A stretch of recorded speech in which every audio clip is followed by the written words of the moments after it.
कौशिक मुनि, दशरथ की तीसरी पत्नी कैकेयी का स्वभाव और उसकी मांग ने महाराज के मन को पीड़ा पहुंचाई है।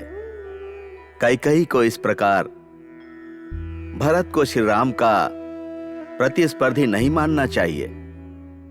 राम के योग्य जो है उसे वो मिले, वैसे ही भरत को भी मिलना चाहिए। कौशल्या को अपने पुत्र से जो गौरव मिलता है वो मुझे भी मिलना चाहिए। इस विचार से महाराज दुखी हैं। राम के विवाह के संदर्भ में कैकेयी संभ्रमित होकर भाग ले, इसी कारण उनकी मांगों को तात्कालिक समाधान के रूप में मानकर उनको ये विश्वास दिलाकर यहां पर लाए हैं। कौशल्या को बहू प्राप्त हो रही है तो कैकेयी और सुमित्रा को भी प्राप्त हो, ऐसा मेरे मन में विचार आया है।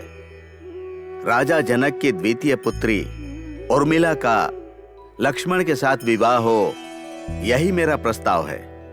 ब्रह्म ऋषि जी, अवश्य ही ये उचित विचार है, क्योंकि जब मैं अयोध्या में आगमन कर राम को यज्ञ की रक्षा के लिए ले जाने के लिए सिद्ध हुआ, तब लक्ष्मण स्वयं प्रेरित होकर राम का सहचरी बनकर यज्ञ की रक्षा के लिए राम के साथ उनकी छाया बनकर आया। और अब राम विवाह महोत्सव के समय लक्ष्मण का भी विवाह महोत्सव होना उपयुक्त भी है और सकालिक भी है। शतानंद जी, आपका क्या विचार है? महर्षिगण, एक वरदान के लिए सैकड़ों वर्षों तक तप करने वाले के लिए देव प्रत्यक्ष होकर 2 वरदान देता हूँ, ऐसा कहने पर जो आनंद होता है वही मुझे हो रहा है।